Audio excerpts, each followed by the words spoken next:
안녕하세요.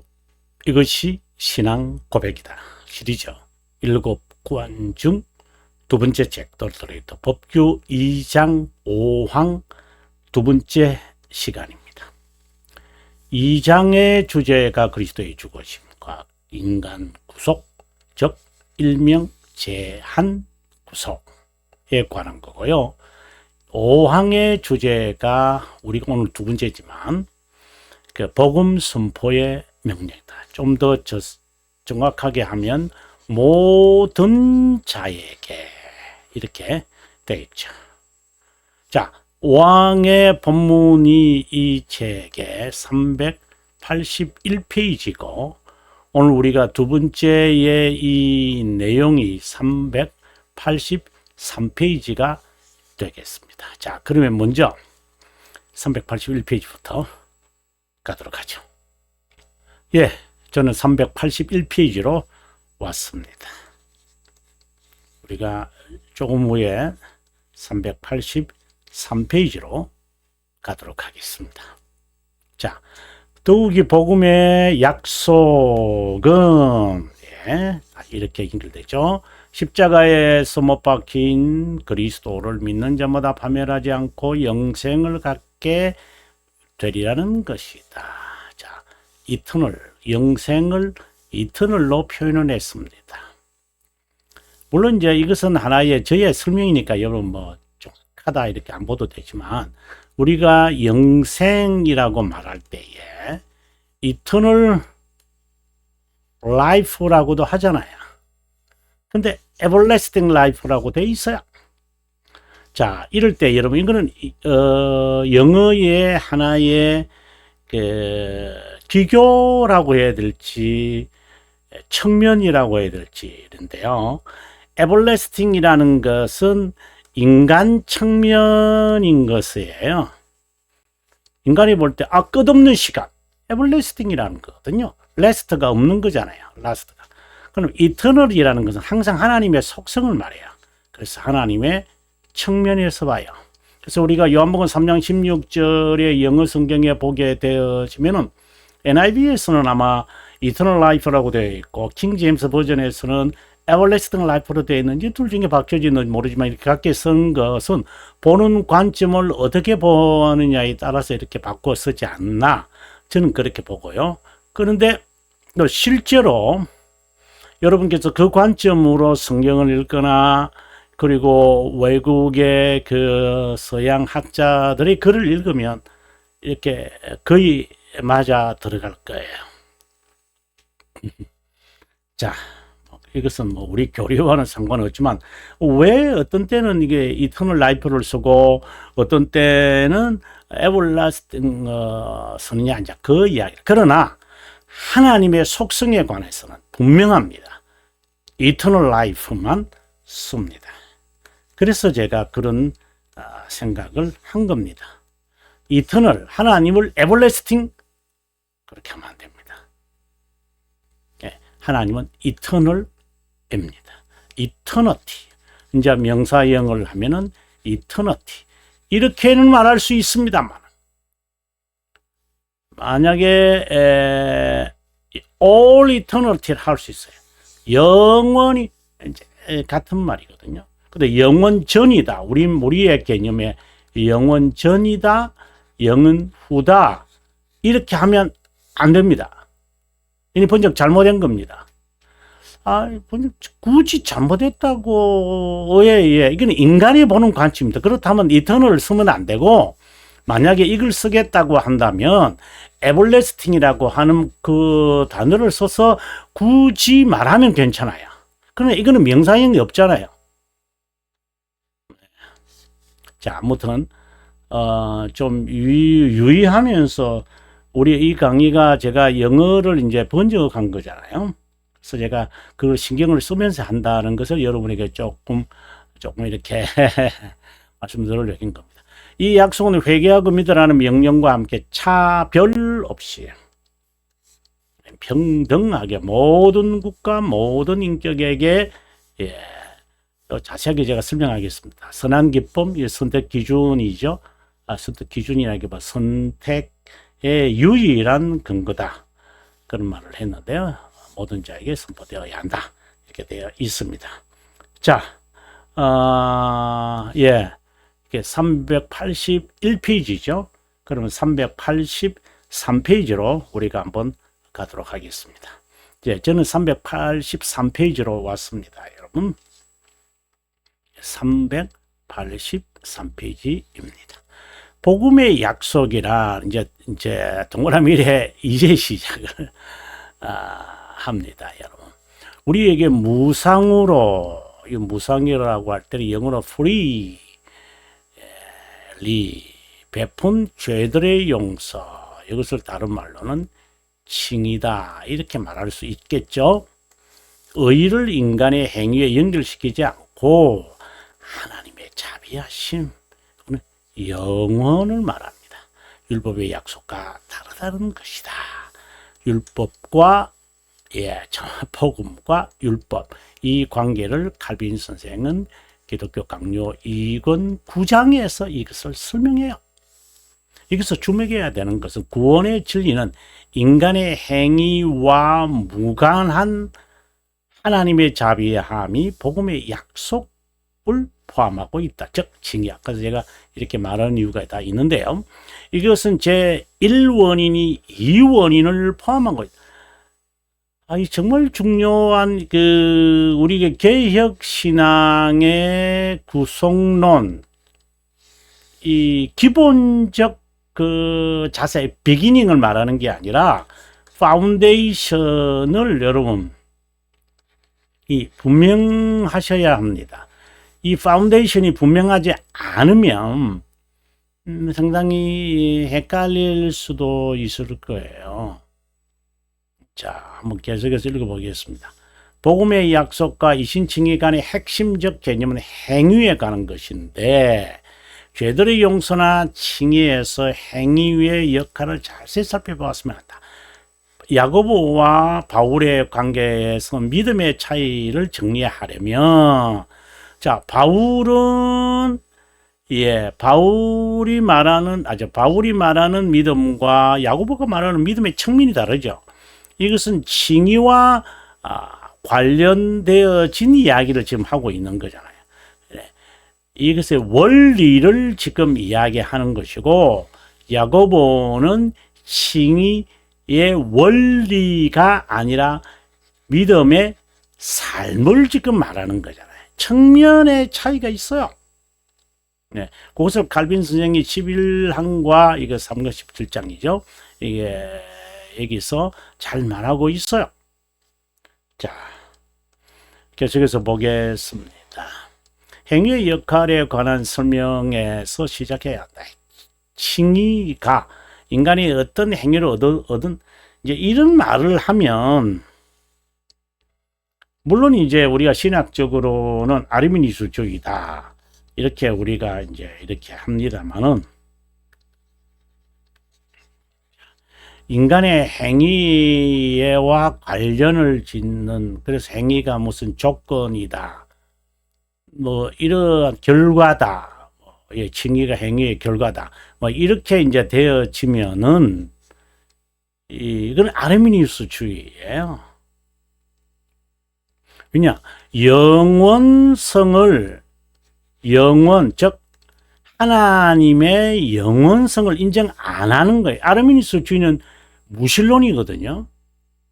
굉장히 제가 이제 극단적으로 표현을 하면 무신론자예요. 이거와 유사한 자들이 소진이주의에 있다고 그랬잖아요. 소신이한주의, 소진이주의. 저는 이제 소진이주의라고 그러는데, 소신이 본래는 이제 소진이죠. 이탈리아 사람이니 그래서 소진이주의라고 하고, 영어로 보면은 소신육소주의 뭐 이렇게 됩니다만, 이 다 무신론자들이잖아요. 전자 여기에 칭의가 정가가 된 것이지 전과 후의 행위를 구별하는 것이다. 앞서 제가 전이라고 하면은 바울의 관점이고, 후라고 한다면은 야고보의 관점이죠. 전자는 이신이고, 즉 믿음만으로라는 그 개념이고요. 후자는 이거는 이제 야고보의 관점이죠. 그것은 거룩함을 이루는 것, 즉 성화를 말하는 것이다. 우리가 이신 믿음으로 어렵다 여김을 받는다.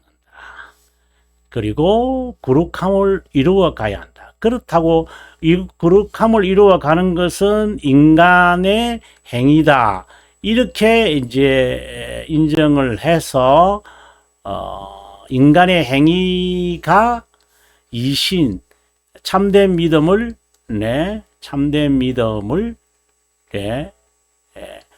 점검할 수 있는 거다. 이렇게 또 말해버리면 그것도 지나친 거죠. 이게 바울 신화, 바울의 새 관점이라고 하는 바울의 새 관점. 이게 정말 한국 교회의 영국에 있는 이런 그 학자 그의 관점을 갖고 목사들이나 신학자들이 그냥 야단들을 했던 적이 있었습니다. 네. 그러니까 믿음과 삶, 칭의와 성화. 보통 저는 성화라는 말을 좀 안 좋아합니다만은 어떤 그냥 일반적으로 알려졌으니까 그냥 사용할게요. 믿음과 이 칭의가 있어야 한다. 그래서 성화를 보고 칭의에 대한 분명한 것에 대한 이거는 하나의 결과다. 이것은 원인이다. 자, 이런 식으로 이야기를 해서 이것을 보고 이것을 안다. 이런 식으로 아닙니다. 그렇게 말하면 큰일 날 사람들입니다. 그게 뭘 그렇고 보통 다 그 보통을 하는 그 사람들이 아르미니스주의자라고 보시면 아주 간단한 해석입니다. 아닙니다. 이거는 측면입니다. 칭의 없이 성화 없고 성화 없이 칭의 없습니다. 뭐 그렇게 그냥 말하면 또 좀 부족하지만 어쨌든 자연스러운 겁니다. 그렇다면 내가 성화가 안 됐다. 뭐 거룩하다 이렇게 합시다. 거룩한 삶이 나타나지 않으니 내가 용서받아. 그럼요. 이게 자연스러운 귀결된 것이지 조건은 아닙니다. 결과도 아닙니다. 그냥 의의 증가와 순종의 증가는 하나로 이루어진 것입니다. 둘이 합하여서 증가의 개념이 있고 뭐 이런 구원의 개념이 있는 게 아니라 이 두 요소가 그냥 하나인 것입니다. 이거 분리하면 안 됩니다. 측면의 차이라는 겁니다. 그럼 그게 뭘 그렇게 차이가 있는가요? 네, 차이가 분명하게 있습니다. 믿음에 따라 삶이 나오는 게 아니라 자연스러운 겁니다. 행위를 보아서 믿음이 있다 없다를 판단하는 게 아니고 참된 믿음은 그렇게 판단되는 게 아닙니다. 참된 믿음에 관하여서 하이델베르크에서 분명히 말하고 있습니다. 우리가 한번 보고 오겠습니다. 우리가 지금 하이델베르크 21문에 이제 왔고요. 제가 쓴 이 책이에요. 198페이지입니다. 자, 참된 믿음이 뭐 행위로, 행함으로 증명이 된다. 그걸 알 수 있다. 아닙니다. 정말 조심하셔야 됩니다. 참된 믿음은 어떤 지식으로서 certain knowledge이다. 그것으로 나는 내가 하나님이 우리에게 그의 말씀으로 계시하셨다는 모든 것이 진리라는 것을 우리는 고수할 뿐만 아니라 그리고 보증된 확신까지도 갖는다. 이 보증된 확신이라는 것은 성령께서 복음으로 내 심정에 새겼다라고 되어 있습니다. 여기 보시면은 내 심정에 복음으로 사역한 것이다. 믿음은 다른 자만 아니라 나에게도 죄의 사면, 영원한 공의, 구원이 하나님에 의해 순전한 은혜로 순전히 그리스도의 공로로서만 오직 그리스도의 공로로만 무상으로 준 것임을 믿는다. 여러분 참된 믿음에 대해서 뭐 행함이 따로 행함은 그냥 같이 있는 거지. 그것이 참된 믿음을 증거하는 것이 아니에요. 예. 그 다음에 우리가 벨지카를 한번 가보도록 하겠습니다. 예, 벨지카 22항에 왔는데요. 여러분 이 책이 있으시면은 이 책에 360페이지다 이렇게 보시면 될 것 같아요. 여기서 이제 믿음에 관한 이야기는 한번 잘 봤으면 좋겠습니다. 우리가 믿는 것은 이런 위대한 신비에 관한 참된 지식에 이르게 하려고 성령 하나님께서 예수 그리스도의 모든 공로와 그분을 영접하고 그분을 존중하고 그분 외에 다른 것을 추구하지 않는 올바른 믿음, alright 믿음 우리의 심정에 새긴다. 22문하고 상당한 비슷한 말씀을 지금 하고 있죠. 자, 그 다음에 그분 안에 있다면 믿음으로 자, 이렇게 보시면은 다음 고백이 반드시 따라와야 한다. 왜냐? 우리 구원의 필요의 조건이 모든 것이 예수 그리스도 안에 없거나 아니면 모든 것이 그분 안에 있다면, 그럼 여기 행위라는 말이 어디 나와요? 믿음으로 말미암아 예수 그리스도를 소유한 자들이 그분 안에서 완전한 구원을 누린다는 것이다. 이것 때문에 그렇다. 그러므로 누구라도 그리스도를 충분하지 못하기에 그분 외에 다른 것이 요구된다거나 주장한다면 이거는 막대한 신성 모독이 아닐 수 없다. 행함이 어디로 갔어요? 예, 그렇죠? 예, 그러므로 우리는 바울과 같이 담대하게 다음과 같은 것을 선언해야 된다. 우리는 믿음으로만 또는 행함이 없는 믿음으로 어렵다 이겨진다는 것이다. 행위와는 무관하다. 예. 그러나 믿음이라고 말할 때는 우리의 의심 그리스도 영접하는 하나의 도구의 믿음에 관한 이야기를 하고 있어요. 그럼 믿는다는 의지적 믿음이 아니라고 하는 이 의지적 믿음이 아니라고 하는 것을 지금 이야기하려고 하는 것이죠. 그러니까 행함이 근거되어 있는 그 어떤 것이라고 생각하지 말아라. 이 말을 지금 하려고 하는 것이죠. 그런데 성화가 없이는 믿음, 칭의도 없다 이라고 말하는 그 바울의 새 관점은 정말 막대먹은 신성 모독자들이 강교하게 우리 신앙에 독보리를 심은 것이죠. 여러분 정말 조심해야 됩니다. 바울의 새 관점 정말 조심해야만 합니다. 자, 제가 조금 감정을 좀 가라앉히고 본문으로 돌아오겠습니다. 바울의 관점과 야고보의 관점. 바울의 새 관점요. 조심하셔야 됩니다. 칼빈 선생은 칭의를 죄들의 용서와 관련 아주 정말 기쁨의 관점을 말하고 있습니다. 순종과 관련시킨 후 종합적으로 칭의를 다음과 같은 결론을 내린다. 3권 17장. 그리스도와의 교제에 들어가게 된 죄인이 그분으로 인해 하나님과 화해되고 아주 중요한 이야기를 합니다. 정결하게 되어 사면을 얻고 의의 옷을 입었다. 죄들의 용서가 이루어진 후 뒤따라오는 선행은 자신의 공로와 다르게 평가된다. 아니 행함은 자연스러운 것이고 청지기로서 행한 것이 선행을 가지고 죄 용서 이루어졌다 라고 하는 이걸 보통 우리가 성화라고 보통 일반적으로 하고요. 이걸 우리가 칭의라고 말하는데 이거하고 무슨 관계가 있어요? 복음의 약속은 그리스도 안에서 하나님의 영원한 선택일 원인, 성육신으로 명시된 구속사역 첫 번째 요인, 이 원인 중에 근데 제가 만들어낸다니까 뭐 그렇게 중요하지 않습니다. 이 말 자체가 중요하죠. 우리의 믿음 수용하는 것, 저는 믿음을 수용하는 행위다. 저는 그렇게 이제 말합니다. 귀결이 영생이라는 관점을 고수해 복음의 약속은 요한복음 3장 16절에 잘 요약되어 있다. 1권 2항을 통해서 자꾸 제가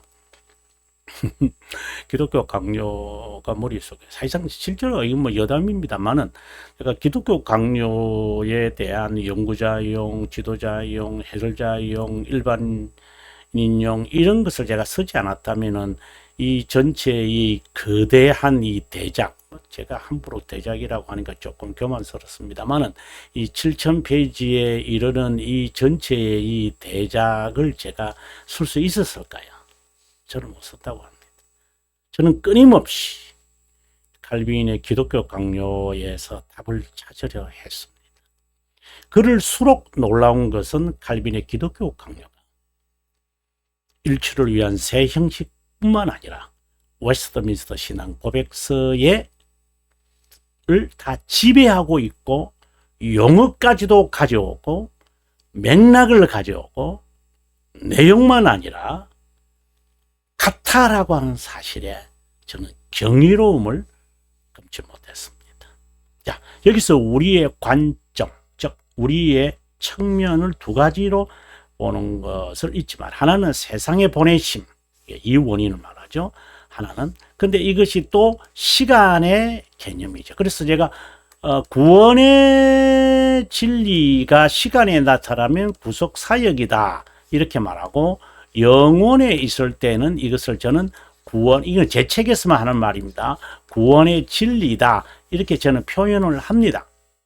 하나님의 아들이 세상에 보내지고 보통 이 표현도 제 표현인데 이건 보통 성자라고 그러죠. 세상에 보내지고 그분을 믿는 자는 영생을 얻는다. 하나님의 측면에서 보면은 하나님의 사랑이 태어난 유일한 아들, 보통 이걸 우리가 독생자라고 그러죠. 세상에 보냈다는 것은 영원에서 시간으로 들어오셨다는 것이다.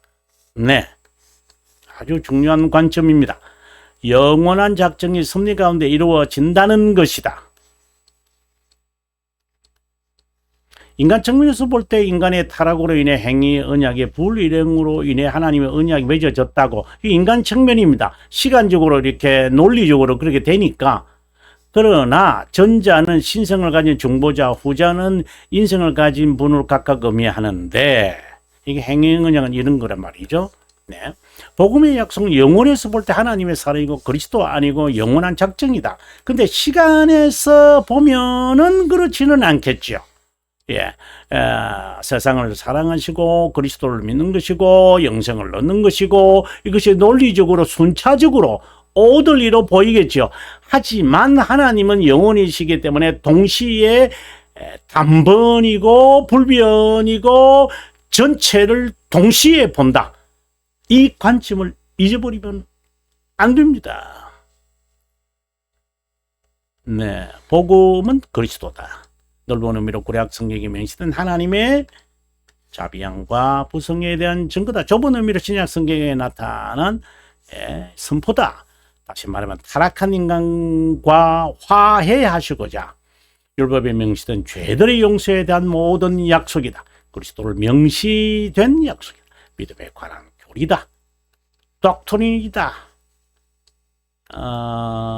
믿음에 대한 교훈이라고 이제 그렇게 되어 있기도 하죠. 복음을 요약하면 이 두 가지 다 아주 중요한 이야기도 또 하고 있습니다. 죄들의 용서와 회개다. 이 칼빈 선생이 기독교 강요에서 밝히는 내용이죠. 이 두 가지는 칭의다.